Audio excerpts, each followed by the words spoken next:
സ്നേഹവന്ദനം. സ്വാഗത പ്രസംഗത്തിൽ ഓർപ്പിച്ചതുപോലെ നമുക്ക് ഏറ്റവും സന്തോഷത്തിൻ്റെതായൊരു പ്രത്യേക അവസരമാകുന്നുവല്ലോ ഇത്.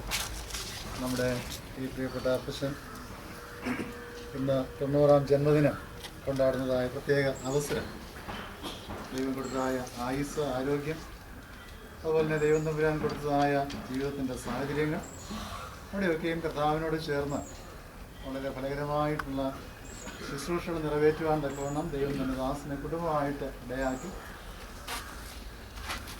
ഇടവയിൽ വന്നതിന് ശേഷം ഈ പ്രിയപ്പെട്ട അപ്പച്ചനെക്കുറിച്ചും അമ്മച്ചിയെക്കുറിച്ചൊക്കെയും പലരിൽ നിന്ന് മനസ്സിലാക്കുവാനായിട്ട് സാധിച്ചു. ഇടവയുടെ പ്രവർത്തനങ്ങളിൽ വളരെ ആത്മാർത്ഥമായി അവർ സഹകരിക്കുകയും പ്രവർത്തിക്കുകയൊക്കെ ചെയ്തു. കഴിഞ്ഞ ദിവസം വൈകിട്ടും ഇങ്ങനെ എഴുതുന്ന സംസാരിച്ച സമയത്ത് ഈ പ്രിയപ്പെട്ട അപ്പച്ചനെക്കുറിച്ച് സംസാരിക്കുവാനായിട്ട്, അവർ കേൾക്കുവാനായിട്ട് എനിക്ക് സാധിച്ചു. പ്രത്യേകിച്ച് നമ്മുടെ ഓഡിറ്റോറിയത്തിൻ്റെ പണിയൊക്കെ നടക്കുന്നതായ സമയത്ത് അന്ന് ഫസ്റ്റിയായിരുന്നു. ആ സമയത്തൊക്കെയും ദൈവത്തിലൂടെ ഇടവയ്ക്ക് ലഭിച്ചിട്ടുള്ളതായ ശുശ്രൂഷകളെ ഓർത്ത് ഞാൻ ദൈവത്തെ സ്തുതിക്കുന്നു.